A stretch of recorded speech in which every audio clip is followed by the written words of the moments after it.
Welcome everyone to the Moon Magic Tarot channel. Thank you so much for joining me for this video. This video is about manifesting with the moon, and we are looking at the moon phase of the new moon and very specifically the dynamics of the new moon in Virgo on the 27th of August and how this can help you to manifest. Now, I think that manifesting with the moon is rather like sort of different layers of information. We look at the phase of the moon, which is the new moon today. We look at the zodiac sign that the moon is passing through. So this will be Virgo for this moon. We also then look at the other influences of the other planets and how they're contributing to the overall energy. And then there is another layer yet again, which I always think of as the soul growth layer. It's where we look at the tribal moons and the wisdom of the ancestors, the tree lore, and all of the energies that are associated with the different moons as we proceed through the year.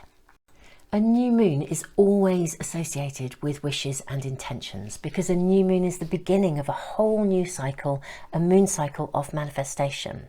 But you know, wishes and intentions are not the same. They're actually really quite different. And for me, I always make 10 wishes and 10 intentions on every new moon because I'm then harnessing the maximum energy I possibly can for my manifestations. So how does this work? Well, at the time of the new moon, the sun and the moon actually sit together. They meet. I always feel like they come together, they kiss. It's like a sacred marriage or a sacred union. And at the exact moment that they meet, there is this incredible spike of energy, which is full of creativity. It's the masculine and the feminine coming together. And as they meet, if we can align our wishes and our intentions, at exactly that moment in time, or indeed sometime within the 8 hours following this meeting point, then we are infusing our wishes and our intentions with the power and energy of both the sun and the moon. When you make a wish, you are in alignment with the divine feminine, and that sits within us all. Wishes are callings from the heart. They are callings from the soul. They are about the stuff that we desire, the things that we want to see, the things we want to have, the things we want to make, the things we want to create. When you set an intention, this is the domain of the mind. This is the stuff of the external reality and the external aspect of creativity. This is in alignment with the sun. This is, when you set an intention, for example, you are making a commitment. You're saying, I intend to do something, or I intend to say something, or I intend to take an action. So this is connected to the divine masculine that sits within us all. When you set your 10 wishes and your 10 intentions in alignment with this energy, when the sun and the moon, the divine masculine and the divine feminine come together in this creative spark, then you yourself are in alignment with the divine masculine and the divine feminine within you as well. And you are aligning your wishes and intentions with the energy of the universe. If you think of an intention and a wish as a form of prayer, this is like a power period where your prayers can be heard and energized. Let me read you some timings across the globe so that you can take full advantage. So your power period of prayer starts, if you're in LA, it's at 01:16 a.m. New York, 04:16 a.m. If you're in Iceland, 08:16 a.m. London, 09:16.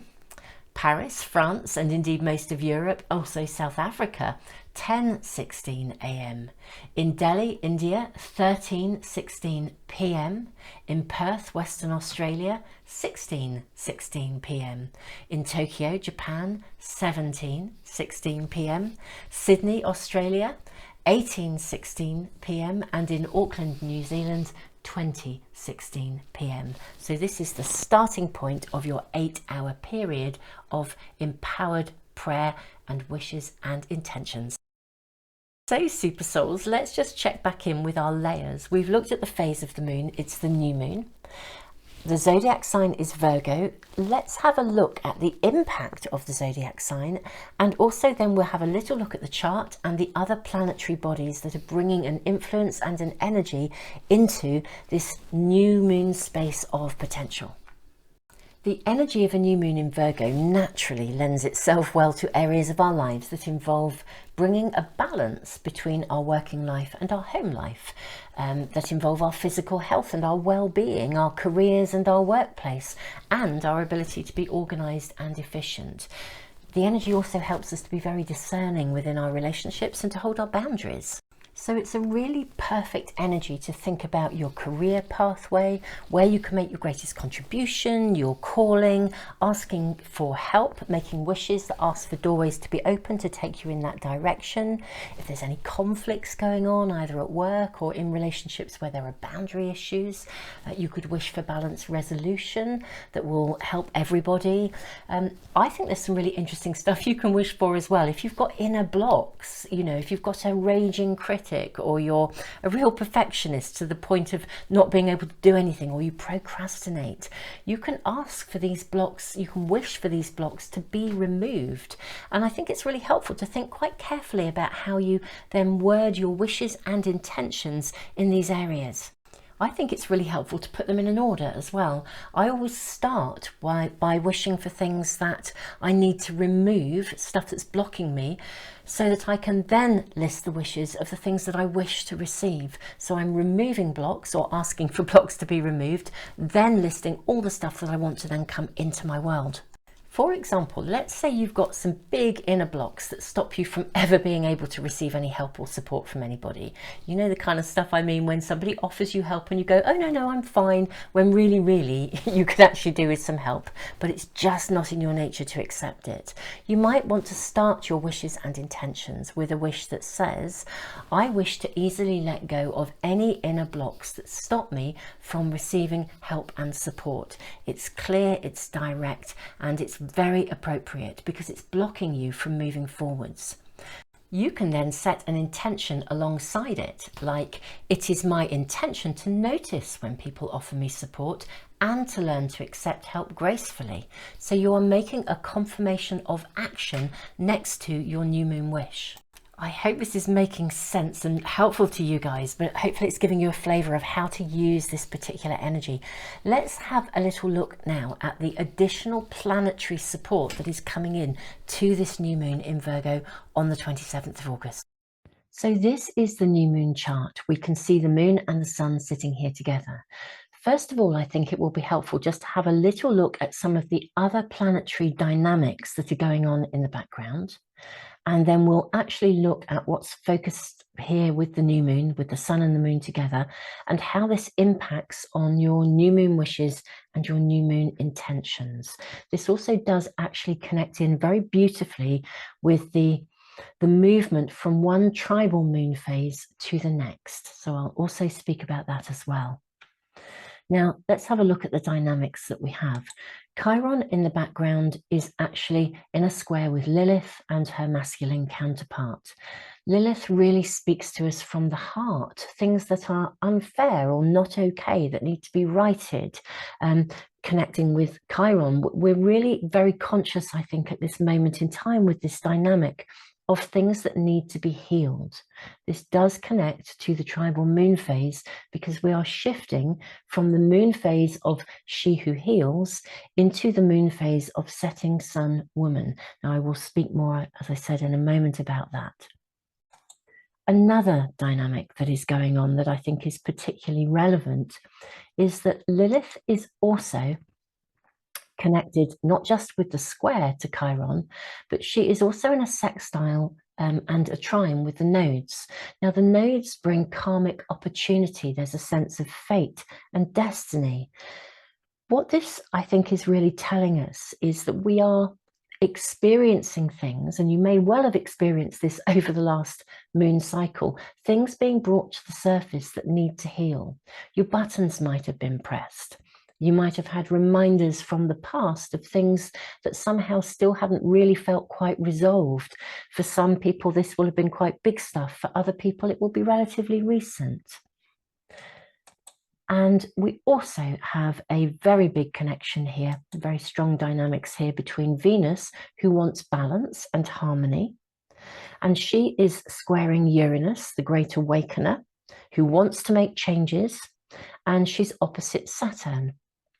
Now, Venus opposite Saturn can often highlight, again, the things that maybe we're a little bit unhappy about.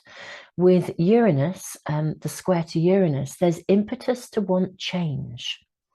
So let's now just have a little look at the big dynamic that connects into the moon and the sun themselves. This is a square with Mars.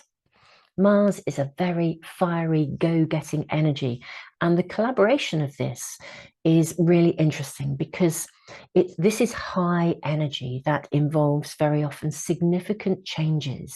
The energy of it is about having the assertiveness and the momentum to create or push change into being, and indeed to persevere in the face of obstacles or challenges. So the moon and the ability to create new moon wishes and intentions in the sign of Virgo, where we can be very good at planning and very precise about what we really want, what we want to do and what we want to achieve and what we want to manifest and bring into being.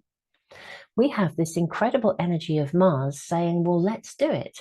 I'm going to give you the energy to persevere, to step up, and we're going to push forwards and we're going to make these changes real.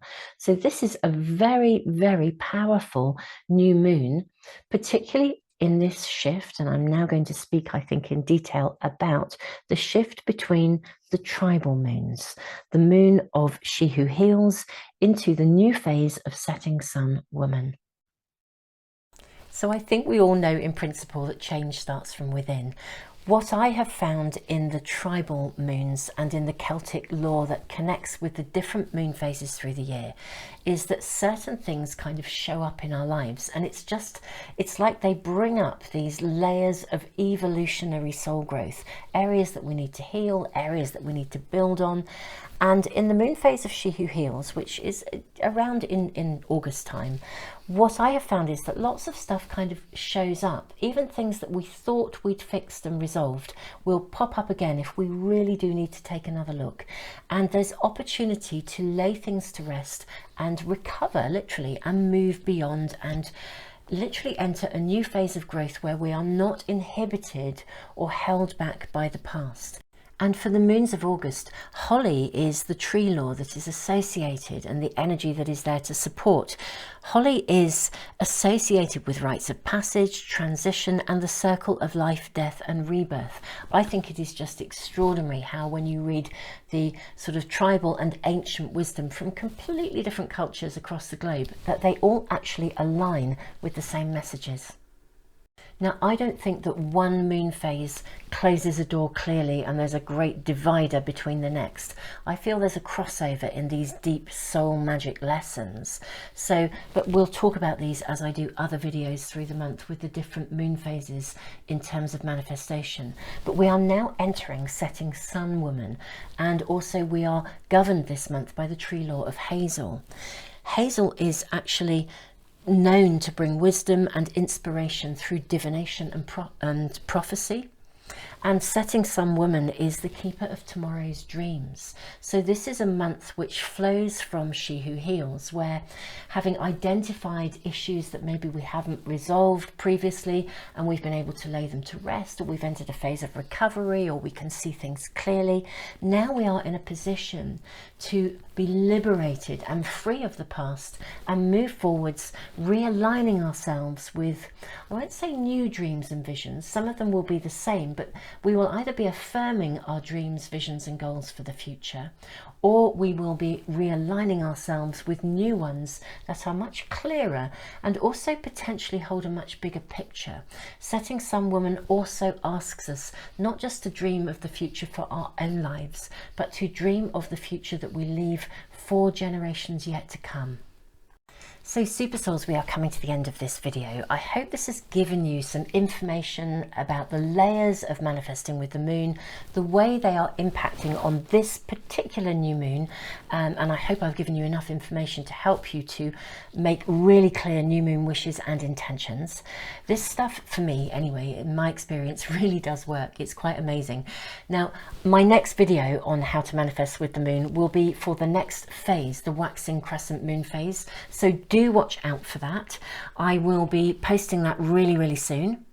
So if you'd like to get notification of that video, or indeed any others that I post as soon as I upload them, if you subscribe and press the little bell icon, they should come into your stream.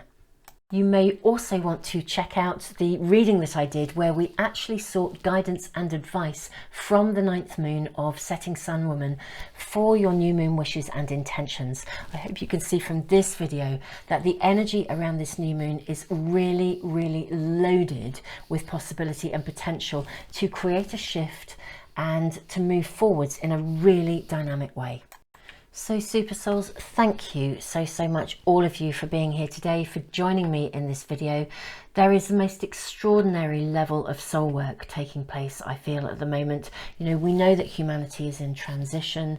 It is an absolute honour and a privilege to be sharing information that I hope will help to support you to manifest successfully, and also help you to navigate what I think is really a period of accelerated growth for humanity. There's so much deep diving going on. All of you who follow this kind of work, this kind of video, you are on that pathway of the spiritual warrior. I thank you from the bottom of my heart for being here. It is a privilege to be sharing information with you. Thank you for being a part of this community. And for anybody who is wanting to check in on some extra tutorials, they are now available on Patreon and Vimeo for those of you who are wanting to learn more about the way that I personally read cards and runes. Super Souls, tons and tons of love, and thank you all from the bottom of my heart for being here.